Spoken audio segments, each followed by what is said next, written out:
I just don't get how people don't see that 2021 was way better than 2020. We had some setbacks, but 21 was still better. But you don't gotta take my word for it. Here's a video clip of an actual historian explaining just some of the ways that 21 was better than 20. Motherfucking, damn, fucking. I don't care. The CDC says it was better.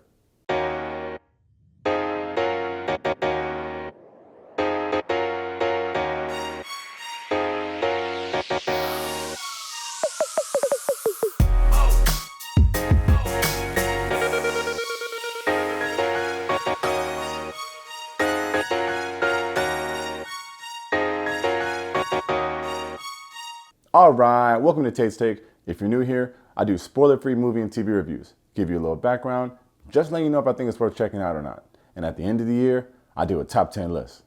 If that's something you're into, hit that subscribe button for your boy. For my regular Tate's Takers, let's see if 2021 gets us back in order. Get it? I said in order, and it's 2021. Never mind. All right, just a little housekeeping before we start. Let me be clear. These are just my favorite movies of the year. It's all my personal opinion. These are just my favorite movies. These are not my favorite Oscar movies. These are not movies that I think are changing the world. It's just what I like. So don't even start coming for me talking about I didn't list this and I didn't list that because it's your favorite movie. Don't even start. I am very interested to hear y'all list though. So in the comments, please go ahead, put your top 10, your top 5. You can put your top 10 most hated, or just a movie that maybe I didn't list and you're like, damn Tate, how you didn't watch this? And maybe I'll watch it. If it's Venom, Let There Be Carnage, you could just get out right now. You could just get out. I'm just joking. All right, housekeeping is done. Before we get into my top 10, I do have a couple honorable mentions. There's a lot of good movies this year. Last year, making this list was a little bit of a struggle. This year, there's a lot of good stuff. And these honorable mentions are not ranked, so none of them are more honorable than the next. They all carry great honor. First honorable mention, Together, Together. What a nice little movie. This is the movie with Ed Helms and Patty Harrison. Ed plays this dude named Matt who's getting older, he's single, and he really wants to have a baby. So he looks for a woman to be a surrogate. Patty plays Anna, who agrees to help him out because she needs the money to pay for college. Just a real nice comedy here, and it's not the traditional she's helping him, he's older, they fall in love. Like, it's not like that. You should check it out. Next honorable mention, Voyagers. What'd you say? Huh? Oh, I said Voyagers. Okay, look, I can explain. Every year, I'm gonna have a movie that's gonna be on nobody else's top 10, but I'm willing to defend this movie to the death. Well, maybe not to the death, but at least an injury or, like a sharp pain. And maybe this movie has a special place in my heart because this is the first movie that I was able to watch in the theaters after they reopened in New York City. It was just me and one other dude in the whole theater, and he was talking to himself loud. Anyway, real quick, plot time. The movie takes place in the future. It's like 2063, and we destroyed Earth or are about to destroy it. Duh.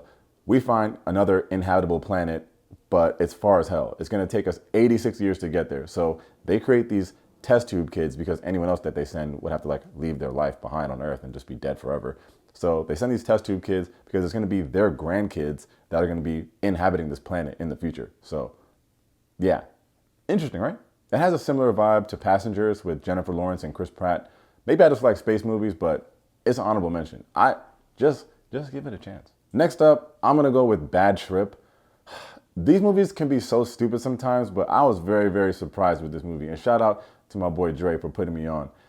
What a treat. Lil Rel, Eric Andre, Tiffany Haddish, Jackass meets Impractical Jokers meets Black people. I'll be very surprised if people don't find this movie hilarious. It's very good. Last two honorable mentions, and they're in the same lane. We got some musicals. First, Tick, Tick, Boom. Wow, who knew? Y'all knew. And here's where I anger people, because I never heard of Jonathan Larson. I never knew Tick, Tick, Boom was a play. I've heard of Rent, but that's only because of the song with the numbers. 5,000, 55,000, 600 million. That's not right. Anyway, if anyone knows me or knows the channel, you know the slogan. Well, there's two slogans, I guess. The first one is, we're always sucker-free and spoiler-free here at Taste Steak. But the other slogan is, ain't no story like a true story. And damn, as soon as the movie was done, I was knee-deep in Wikipedia trying to learn more about this dude. Just, wow, what a nice little movie. Andrew Garfield is the man. Check it out on Netflix if you haven't seen it yet. Then, of course, if we're talking 2021 musicals, we gotta talk about In the Heights. And damn, I was so late on this movie, but I'm glad I finally got there. This is some of the grooviest grooves I've ever heard in a movie. And being in New York makes me appreciate it even more, but I'm just so much of a Hamilton snob. I was like, man, I don't want to watch In the Heights. It's not gonna be as good. But really, it has a lot of that Hamilton style. So if you enjoy Hamilton or that style of music, you'll enjoy this. Lin-Manuel Miranda really got the musical game in a chokehold. And he directed Tick, Tick, Boom. Damn, I love Hamilton. All right, let's get into the top 10.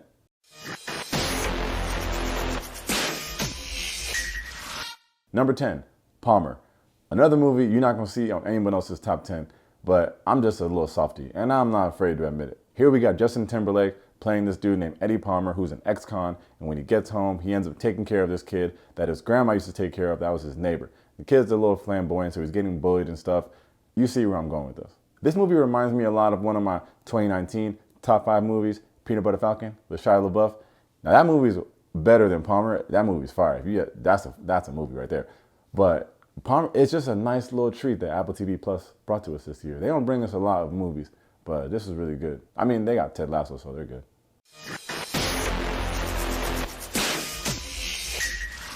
Number 9, Zola. Did y'all watch Zola? People don't be talking about Zola. Yeah, this is the one that was based off Isaiah King's 2015 Twitter thread where she was going out to Florida to strip and shit got crazy. Yeah, like she went viral off this, and then a few years later, here we are with a movie. I didn't realize how much I miss movies like this. Funny, with a pinch of ratchet, but still well written and well edited.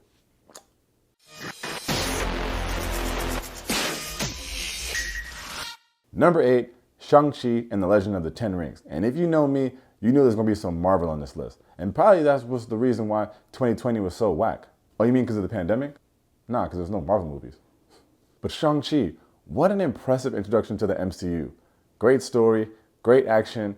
I love Awkwafina, even if she uses a black scent.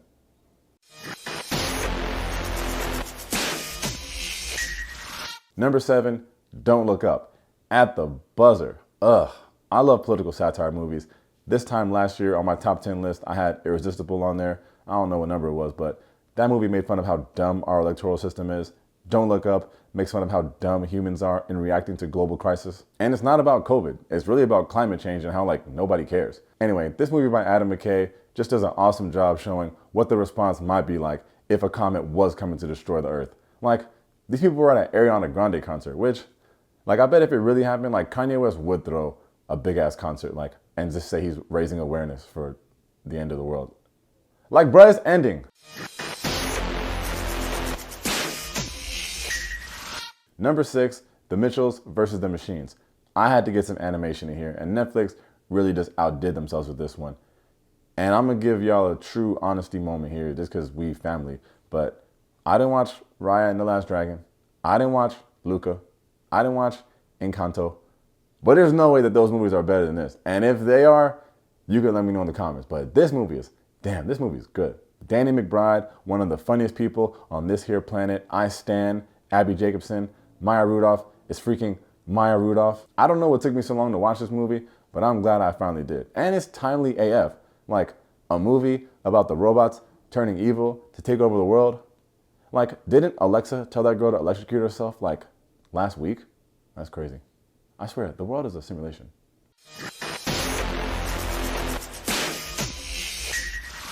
Number 5, 9 Days.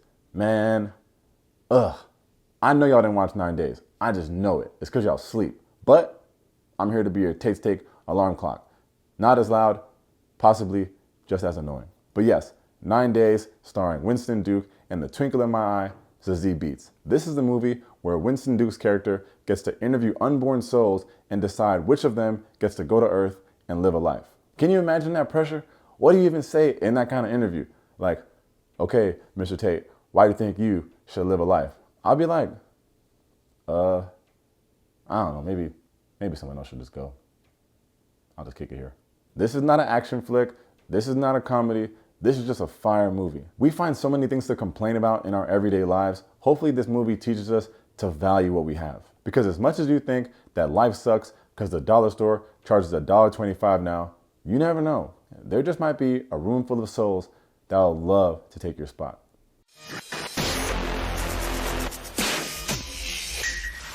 Number 4, The Harder They Fall. And I'm not gonna waste too much of your time here. Y'all seen the review if you follow my channel. It's one of the few on this list that I even did a review for. Easy 5 stars. The cast is crazy. The music is crazier. No one really knew that we needed a black Western, but I guess we needed a black Western. Very nice, fresh take on this genre. Stacked cast. Jonathan Majors doesn't miss, and at this rate, he might never miss.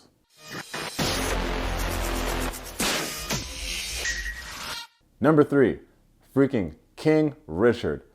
Honestly, this might be the best sports movie since Coach Carter. Yeah, Space Jam: A New Legacy, I said it. And y'all know the slogan, ain't no story like a true story. If you haven't watched this movie, literally get off my channel after the number 1 and thank yous and watch this thing. I've been watching tennis my whole life, and the tennis in the movie is fire. But even if you never watched tennis or don't even care about tennis, you will find something to love about this movie. Oh, and of course, would we even be people of Earth if we didn't have something to complain about? Let's get into it.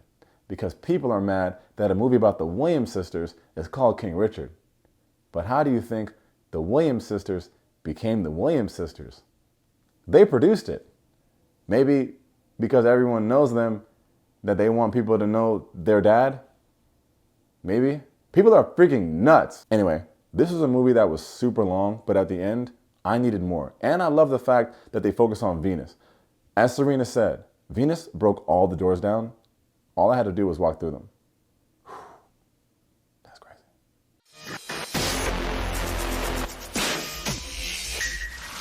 Number 2, Judas and the Black Messiah. And it don't even feel like this movie came out this year, but it definitely did. Daniel Kaluuya is another one who will never miss. He don't even know how to miss. He might have heard of missing, but he's never been close to it. And y'all know the slogan now, because it ain't no story like a true story. And this is a true story that we may have never heard if it wasn't for Shaka King, the Lucas brothers, and Charles D. King. There's a part of me that wishes this movie came out later in the year so more people can see it.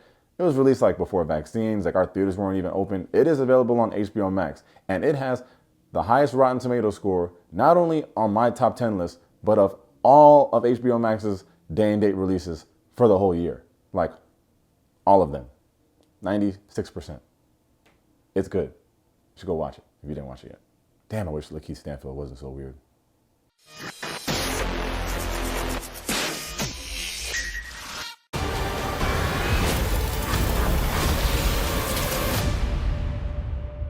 Number 1. It's not a surprise. It's not a hot take. It's Spider-Man No Way Home. Man, listen. Listen, man. Like last year, my number 1 movie was Soul. Freaking Soul. And no disrespect to Soul. That's a very good movie. But it ain't no damn Spider-Man No Way Home. Y'all didn't cry? I didn't cry. But I almost cried. And I watched it again, and I almost cried at the same part. And I knew it was coming. Damn. The movie had me vulnerable. Anyway, I don't gotta tell you what this movie's about. Everyone's already seen it. Made over $1 billion at the box office at the same time that Omarion was dancing through the streets. But what I will say is, the thing that we love so much about Avengers Infinity War and Endgame is that it ties in all these storylines since Iron Man came out in 2008. Spider-Man No Way Home takes us back to 2004. Now let me be clear, this Spider-Man movie is nowhere near as epic as Infinity War or Endgame, but it definitely has a seat at the table. I kind of describe it like in basketball terms. Like, to me, Kobe is my GOAT, but I know he's not the real GOAT. But if Michael Jordan and LeBron James are sitting down at the table arguing over who is the GOAT, if Kobe is Spider-Man, he could bring a chair to that table and he would have some things to say. And they would have to listen. He might not win, but they would have to listen. I would listen to you, Kobe. All right, that's a wrap on 2021. Much love goes out to my taste takers, especially my day ones. You guys have now successfully witnessed almost 2 years of dad jokes, which the CDC now says reduces the symptoms of being lame. In all seriousness, shout out to y'all. We're past 4,000 subscribers in under 2 years. Next stop 5,000, then I guess like 1 million. Much love for every view, every like, every comment, every share. Y'all are the people that make this channel what it is. And we got merch now. You see the drip? It's coming soon. I'm gonna have the link in the bio of the channel if you want to support. I'm not sure if you guys heard, but the CDC is now saying that when you buy Tate Steak merch, it's harder for the virus to like mutate into like another variation, like another mutation, like because it will decrease the viral loads, so it's harder to even spread it, and then you just have to like quarantine like way less. Like you actually could just go right outside like right away.